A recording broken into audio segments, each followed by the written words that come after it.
shall overcome. We shall overcome someday. Oh, actual concept of কেমিস্ট্রিতে সবাইকে স্বাগত। আজকে আমরা যে টপিক নিয়ে আলোচনা করব তা হচ্ছে রাসেল সান্ডার কাপলিং, যেটাকে এলএস কাপলিংও বলা হয়। এইটা বোঝার জন্য আগে আমাদের প্রয়োজন পরমাণু গঠন সম্পর্কে ধারণা থাকতে হবে। সেই পরমাণু গঠন কি? একটা নিউক্লিয়াস থাকে, এই নিউক্লিয়াসকে কেন্দ্র করে ইলেকট্রনগুলো বিভিন্ন কক্ষপথে আবর্তন করে, নির্দিষ্ট কক্ষপথে আবর্তন করছে। তাহলে এই আবর্তন করলে পরমাণুগুলোর ইলেকট্রনগুলো একটি নির্দিষ্ট কক্ষপথে যখন আবর্তন করবে তার মধ্যে একটা মোমেন্টাম সৃষ্টি হবে। সেই মোমেন্টামকে কি বলবো? অরবিটাল অ্যাঙ্গুলার মোমেন্টাম, যেটাকে এল দ্বারা ডিনোট করা হয়।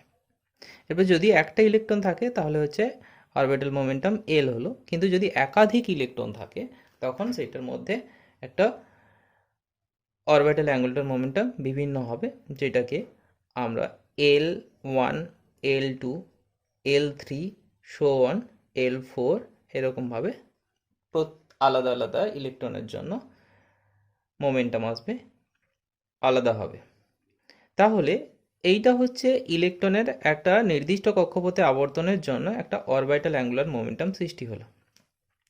এরপরে ইলেকট্রনগুলো যখন তার নিজস্ব কক্ষপথে আবর্তন করছে, ইলেকট্রনগুলো তার নিজ অক্ষের সাপেক্ষে ক্লকওয়াইজ বা অ্যান্টি ক্লকওয়াইজভাবে রোটেট করে।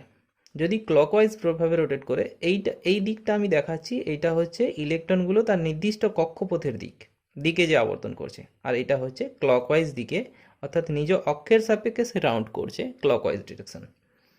এইটা হচ্ছে সেরকম সেমভাবে এটা হচ্ছে অরবিটাল, নির্দিষ্ট অরবিটালে যখন কক্ষপথে আবর্তন করছে সেটা হচ্ছে এই সাইন দিয়ে বোঝাচ্ছি, আর এটা হচ্ছে অ্যান্টি ক্লকওয়াইজ ডিরেকশনে রাউন্ড করছে। তাহলে যে এই যে স্পিন করছে, অর্থাৎ নিজ অক্ষের সাপেক্ষে যে রাউন্ড করছে ক্লকওয়াইজ বা অ্যান্টি ক্লকওয়াইজ ডিরেকশনে, তখন সেইটার মধ্যে একটা স্পিন অ্যাঙ্গুলার মোমেন্টাম সৃষ্টি হবে, যেটাকে এস দ্বারা ডিনোট করে। ঠিক আছে, এই এসের যদি একটা ইলেকট্রন হয় তাহলে হচ্ছে এস, যদি একাধিক ইলেকট্রন থাকে তাহলে সেটা S1, S2, S3, S4। তাহলে এদের টোটাল অরবিটাল অ্যাঙ্গুলার মোমেন্টামের ভ্যালু কি আসবে সেটাকে আমি এল দ্বারা ডিনোট করব। টোটাল স্পিন অ্যাঙ্গুলার মোমেন্টাম কি হবে? এস হবে। তাহলে এখন এল হচ্ছে একটা পরমাণুর মধ্যে একাধিক ইলেকট্রন যদি উপস্থিত থাকে তাহলে হচ্ছে অরবিটাল অ্যাঙ্গুলার মোমেন্টাম একটা ভেক্টর রাশি, আর একটা স্পিন অ্যাঙ্গুলার মোমেন্টাম এটাও ভেক্টর রাশি, কারণ একটা নির্দিষ্ট কক্ষপথে আবর্তন করছে এবং নির্দিষ্ট দিকে ক্লকওয়াইজ বা অ্যান্টি ক্লকওয়াইজ নির্দিষ্ট দিকে আবর্তন করছে, তাহলে দুটোই ভেক্টর রাশি। তাহলে দুটো ভেক্টর রাশির যোগফল কি আসবে? একটা রেজাল্টেন্ট ভেক্টর আসবে, সেটাকে টোটাল অ্যাঙ্গুলার মোমেন্টাম বা রেজাল্টেন্ট অ্যাঙ্গুলার মোমেন্টাম বলা হয়, সেটাকে জে দ্বারা ডিনোট করে। তাহলে জে এর মান কি হবে? জে এর মান হচ্ছে এই টোটাল অ্যাঙ্গুলার মোমেন্টাম আর হচ্ছে স্পিন অ্যাঙ্গুলার মোমেন্টামের সমষ্টি। তার মানে L plus S minus one L minus S, এই হচ্ছে রেজাল্টেন্ট অ্যাঙ্গুলার মোমেন্টামের ভ্যালু। এরপর এই যে বিভিন্ন অবস্থানে থাকার জন্য বিভিন্ন ইলেকট্রনের জন্য বিভিন্ন যে রেজাল্টেন্ট অ্যাঙ্গুলার মোমেন্টাম হলো, তাহলে প্রত্যেকটার এনার্জি স্টেট আলাদা। তাহলে প্রত্যেকটার এনার্জি স্টেটটাকে বলা হয় টার্ম সিম্বল। তাহলে term symbol is the energy state of an electron. Term সিম্বলটা কি? ফর্মুলাটা হচ্ছে 2s প্লাস 1 এল জে, যেখানে 2s প্লাস 1 সেটাকে বলা হয় স্পিন মাল্টিপ্লিসিটি, আর এলটাকে বলা হয় টোটাল অ্যাঙ্গুলার মোমেন্টাম, আর জেটা হচ্ছে রেজাল্টেন্ট অ্যাঙ্গুলার মোমেন্টাম। তাহলে এইটার ফর্মুলাটা কি আসবে? এইটা হচ্ছে 2s প্লাস 1 এল জে, যেখানে 2s প্লাস এসটাকে বলা হয় স্পিন মাল্টিপ্লিসিটি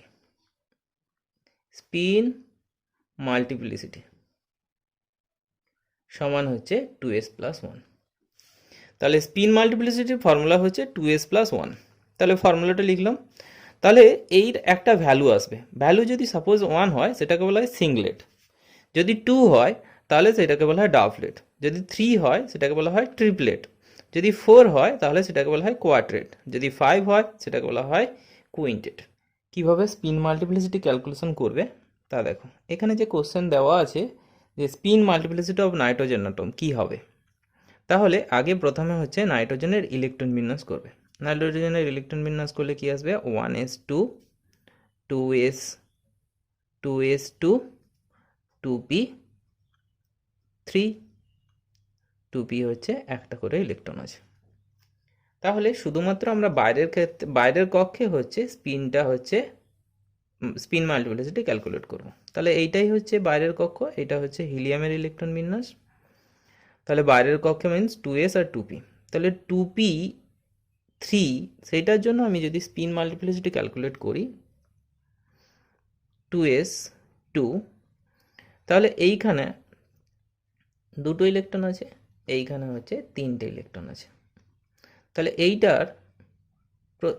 এইটার জন্য একটা এস এর মান কি আসবে? একটার জন্য প্লাস হাফ আর একটার জন্য মাইনাস হাফ, আর এইখানের জন্য প্রত্যেকটার জন্য কি আসবে? Plus half plus plus half plus plus half. কারণ আমরা কি ছিল, স্পিনটা টোটাল এর এই ইলেকট্রনের জন্য একটা আলাদা স্টেট S1, এইটার জন্য একটা আলাদা স্টেট, এইটার জন্য একটা আলাদা স্টেট। তাহলে এইটার জন্য তো ভ্যালুটা 0 হয়ে যাবে। তাহলে এই তিনটের জন্য total S is equal to কি আসবে? S1 plus S2 plus S3। তাহলে এইখানে ভ্যালুটা কত আসবে? Plus half plus plus half plus plus half means 3/2 plus 1। তাহলে এখানে এই এসটা, স্মল এসটা অর্থাৎ অ্যাঙ্গুলার মোমেন্টামটা কত হলো? টোটাল স্পিন অ্যাঙ্গুলার মোমেন্টাম সমান 2 ইন্টু 3/2 প্লাস 1। তাহলে হচ্ছে কত? 3 4, 2 2 কেটে যাচ্ছে মিন্স 4। আচ্ছা, এর পরের প্রবলেমটাতে দেখো অক্সিজেনের স্পিন মাল্টিপ্লিসিটি ক্যালকুলেট করতে বলেছে। তাহলে আগে অক্সিজেনের বাইরের কক্ষের ইলেকট্রন বিন্যাস দেখব। তাহলে 2s2 2p4। তাহলে এইটা ইলেকট্রন তো পুরো ফিল আপ হয়ে আছে, অর্থাৎ একটা প্লাস হাফ একটা মাইনাস হাফ, এটা ক্যালকুলেট করছি না, তাহলে শুধুমাত্র পি কক্ষকটা ক্যালকুলেট করছি। তাহলে এইটার জন্য, এই ইলেকট্রনটার জন্য কি আসবে? প্লাস হাফ আর প্লাস হাফ, প্রত্যেকটার একই দিকে। আর এই যে ইলেকট্রনটা বাইরে যেটা অপোজিট দিকে আছে সেটার জন্য কি আসবে? Minus half. তাহলে এখানে চারটে স্টেট আছে, অর্থাৎ total S is equal to S1 plus S2 plus S3 plus S4। তাহলে এইখানে টোটাল করলে কি আসবে? Plus half plus half plus plus half আর মাইনাস হাফ। এইখানে হচ্ছে 1। 1 means spin multiplicity is equal to কত? 2s plus 1। তাহলে এখানে টোটাল স্পিন অ্যাঙ্গুলার মোমেন্টামের ভ্যালু হচ্ছে 1 বেরোলো। তার মানে 2 ইন্টু 1 প্লাস 1 মিনস 3, অর্থাৎ ট্রিপলেট। আচ্ছা, এখন আমরা কার্বিন করব, যেটা কিনা কোনো একটা রিয়াকশন করতে গেলে মাঝখানে ইন্টারমিডিয়েট হিসেবে পাওয়া যায়। ইন্টারমিডিয়েট মানে যার একটা বাস্তব অস্তিত্ব আছে, সেটা আমরা পরে অর্গানিকে ডিসকাস করব। সেরকমই একটা জিনিস, সে হচ্ছে কার্বিন। কার্বিন মূলত দু ধরনের হয়, একটা হচ্ছে সিংলেট কার্বিন আর একটা হচ্ছে ট্রিপলেট কার্বিন। এই সিংলেট কার্বিন প্রিপারেশন কি করে করা হয়? যখন CaCl3 অর্থাৎ ক্লোরোফর্মকে যখন কোনো একটা বেস দেব তখন সেটা কি হয়? CCl2 এরকম দুটো ইলেকট্রন পেয়ার্ড অবস্থায় তৈরি করে। যে পেয়ার্ড ইলেকট্রনটা আনহাইব্রিডাইজড p অরবিটালে অবস্থিত থাকে সেটাকে বলা হয় সিংলেট কার্বিন। ট্রিপলেট কার্বিন প্রিপারেশনটা হয় ডায়াজোমিথেন অর্থাৎ CH2N2, তাকে যদি হিট করা হয় তখন তৈরি হয় CH2। এখানে কিন্তু একটা ইলেকট্রন প্যারালালি, দুটো ইলেকট্রন প্যারালালি থাকে। তাহলে এর মধ্যে ডিফারেন্স কি? এটা হচ্ছে পেয়ার্ড ইলেকট্রন, আনহাইব্রিডাইজড p অরবিটালে পেয়ার্ড হিসেবে আছে, এটা আনহাইব্রিডাইজড p অরবিটালে প্যারালালি আছে। নেক্সট আসছে স্ট্রাকচার। তাহলে স্ট্রাকচার কেমন হবে? সিংলেট কার্বনের স্ট্রাকচার হবে C, কার্বনের হচ্ছে তিনটে, একটা S, তিনটে P। তাহলে দুটো হচ্ছে ক্লোরিন হচ্ছে S আর P মিলে হাইব্রিডাইজড হলো। আরেকটা p অরবিটাল পুরো ভ্যাকেন্ট আছে, আরেকটা p অরবিটালে দুটো ইলেকট্রন পেয়ার্ড হয়ে আছে। অর্থাৎ এই কার্বনটার হাইব্রিডেশন স্টেট sp2